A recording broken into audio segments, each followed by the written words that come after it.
friends, and welcome back to my channel. My name is Emma, and today we're going to be doing a little bit of an IKEA cabinet update. So this video is actually picked out by my patrons. They voted on it and decided that they wanted to see this month. So if having your say in what I make in my channel is something that you want, head over to my Patreon. There's different levels of things you can get, and generally you can just get to know me better and I can get to know you better, and it's all around a fun time. If that's your thing, come join us. But yeah, we decided on an IKEA cabinet update video. I've had the Millsbo cabinet from IKEA for just over a year now. So I got it in November 2020 and it is now January 2022. So it has been a while and I have actually really been loving it. I'm really happy with this investment. I know they are super hard to find nowadays. IKEA has just like decided to not stock them, even though it's like literally become a trend within the plant community and like people will buy them. So don't know what's going on there, IKEA. If you see this, make more, give them to us. We want them. We will buy them.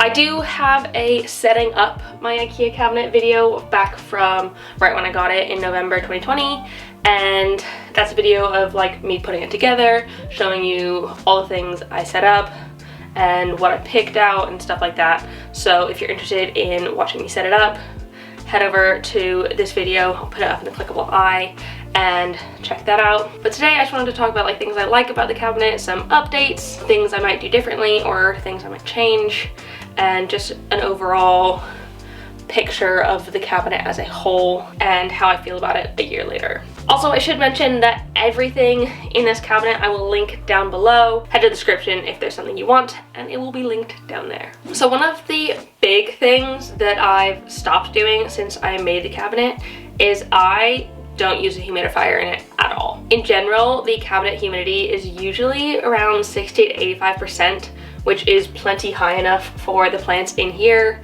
and that's with no humidifier and also no weather stripping on the doors. I know some people put weather stripping on the doors to like really fully seal it in. I've not done that. I don't think it's necessary for me and my plants, but I can understand why people do it.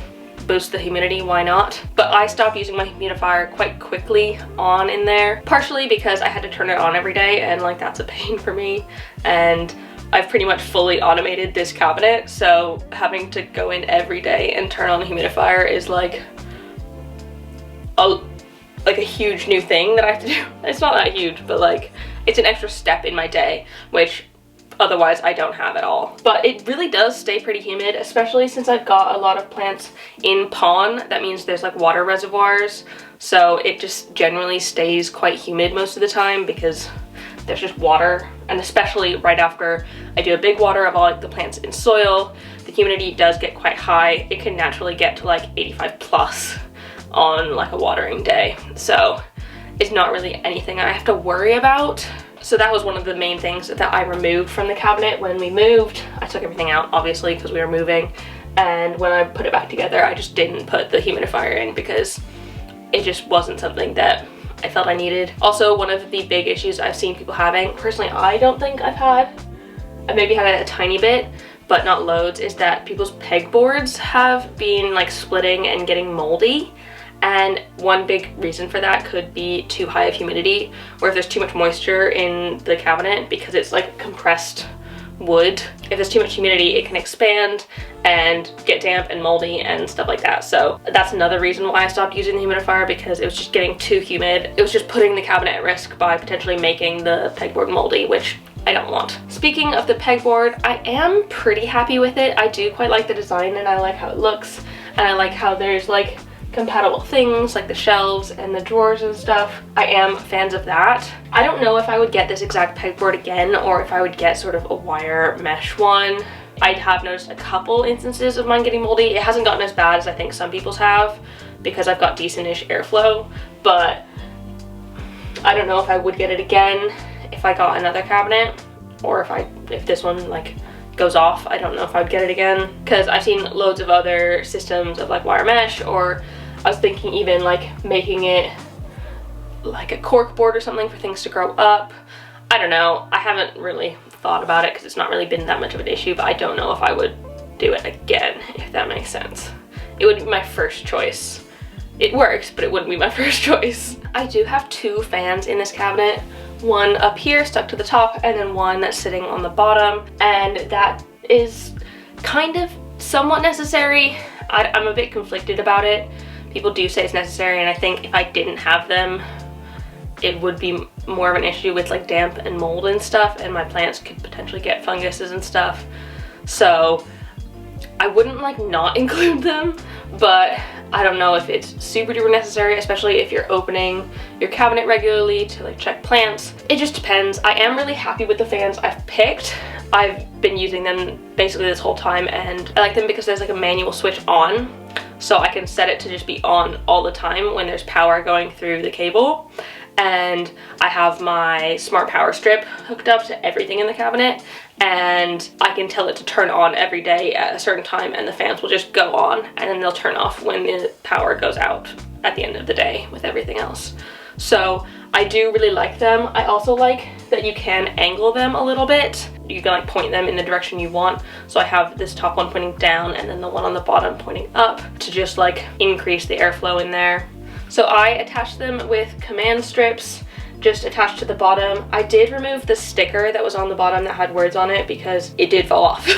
And this fell down and hit my plants. So not ideal. If you are using these ones, I would take the sticker off the bottom and then put the command strips on, but you can just put them on and then stick it to the top, and it works really well. But overall it's pretty easy, and they've stayed up really well after I took that sticker off the bottom. The command strips have worked perfectly for everything else in the cabinet as well. I used them to attach my grow lights to the top, and I've not had any instances of them falling down because of the command strips, which is great because you don't want things to fall on top of your plants. But I think they're like the perfect thing, and I've not had an issue with moisture or anything like that affecting them. And they're the command Velcro, which is kind of important. So the next thing is my lights. These are the Hot 5 24 watt grow lights. They're fluorescent bulbs. I got them pretty much right when I got the cabinet. I got a whole bunch of them for my shelves and for this. Unfortunately, I don't think they make them anymore, which is kind of annoying because I can't buy them and I can't recommend them to people. But I do think when they run out, when the bulbs run out, because they are fluorescent, they will eventually run out, I will probably switch to LED lights because I think they're a bit more of a sustainable option, and I think they're easier to replace as well. Mark from Your Babylon, one of my friends who also has great content about IKEA greenhouse cabinets, he's got quite a few videos on them. Check him out if you want more information and more suggestions. He's great. He recommends the Arcadia Jungle Dawn LED bars, so I might go for those when I switch up. I might go for some Mother grow lights. I'm not quite sure. It really just depends on my budget at the time and what I feel would work best for me. So it will probably depend when I need to do them. That being said, these grow lights have lasted a very, very long time. It has been a year. I've had them on, I think, for pretty much all year, like 5 to 7 hours a day, even in like the summer, and they've lasted quite a long time, which has been brilliant. I do have them also on the power strip. I have everything in this whole cabinet on one smart power strip. It's a Meros power strip. I got it on Amazon. It is great. Honestly, the best power strip I've ever had. I'm obsessed with them because I can fully automate my plant care. So this cabinet is on one power strip, and I can set a routine for it to go on every day at 3 and off every day at 10, and have the fans come on at 7 in the morning and go off with everything else. So it's been really, really good to have that. I think I'd be much more annoyed with my cabinet if I had to go in and turn everything on every day. I'm mostly just lazy, I think. But honestly, it's the best thing. They're not terribly expensive. Another really good thing about the power strip is it works with Google Home. So if you did have a Google setup, I think it might work with Alexa too, but I'm not positive because I've not got one.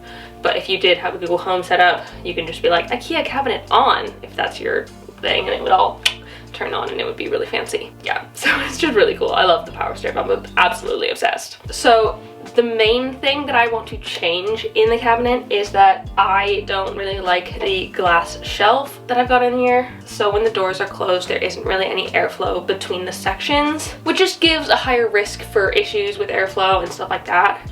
And so I have seen some people finding like wire mesh shelves from like Homebase and stuff and turning them down, but I've got something even better. So I found this person on Instagram. I think their name is pronounced IETS met PLANTJES. It's Dutch, so I can't really speak Dutch. I think it means like something about plants. And they make custom shelves that are made of metal and have air holes, so you can like get airflow to the cabinet, and they're custom made to the IKEA cabinets, and they have them for all cabinets. They've got the Milsbo, both the tall one and the wide one, the Rusta and the Fabricor. So they have multiple options of shelves, and they also do them custom.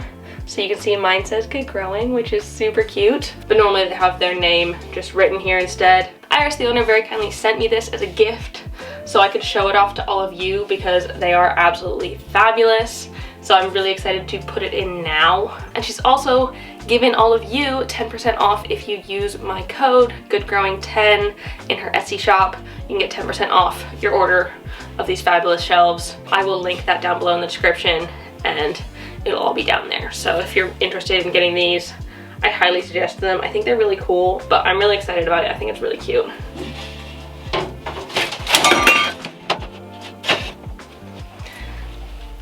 That went well, didn't it? Exactly what I didn't want to happen. I mean, luckily all my plants are fine, but like, did not want that to happen.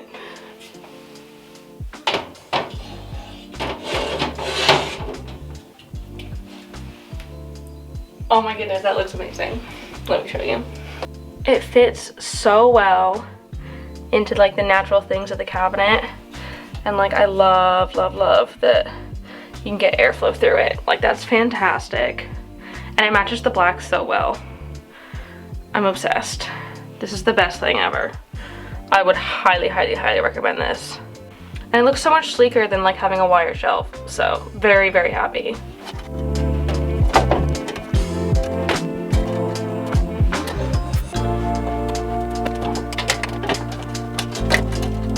So it's kind of hard to see in there, but I've just put 2 zip ties, one around the shelf and then one around that zip tie, so I could easily hang them up. But I think it looks pretty good and it's pretty centered, so I think it works. God, it looks so good. I love this shelf. One last thing I wanted to talk about is pests. Pests can be quite a pain in the IKEA cabinet because it's an enclosed space and like lots of plants are touching each other in my case. It can be quite annoying to get pests because once they get on something, they're pretty much gonna get on everything, which is really annoying. This has mostly affected me with thrips. That's what I've been battling with for like what feels like years now. And it feels like every plant has gotten them at some point, which is really annoying. But what I have done in the past, if I've noticed thrips in the cabinet, is I will take everything off of that shelf out and spray it down with Provanto. That is like my go-to when it comes to thrips. It just works so freaking well. It's honestly the only thing that I found that actually gets rid of them super well and quickly. I am currently testing out predatory mites in the cabinet. I'm testing that out to see if that works, because then I could just use them as a preventatory thing all of the time. And so that is kind of hopefully where I'm going towards. Cool, so that's like my main updates. If you wanted more inspiration for your IKEA cabinet and other ideas of what people do, the main source that I recommend is the Instagram page IKEA Greenhouse Cabinet. It is fantastic. Basically, they just show loads of different cabinets and all the different things people use, and they talk about them, and it's fabulous. So it's the best resource when it comes to getting one of these. It's what I use to help me pick out the things in my cabinet, and so it's like an invaluable resource, and I wholly suggest it. So that is it. That is my IKEA cabinet update. So I hope you really enjoyed this video. If you want to see more from me planty-wise, let me know what you want to see down below. Give this video a thumbs up if you enjoyed it, and subscribe for more. And like I said earlier, if you want your input on what I do on my channel, head over to my Patreon and have your say. Yeah, thank you so much for watching, and I will see you next time. Bye!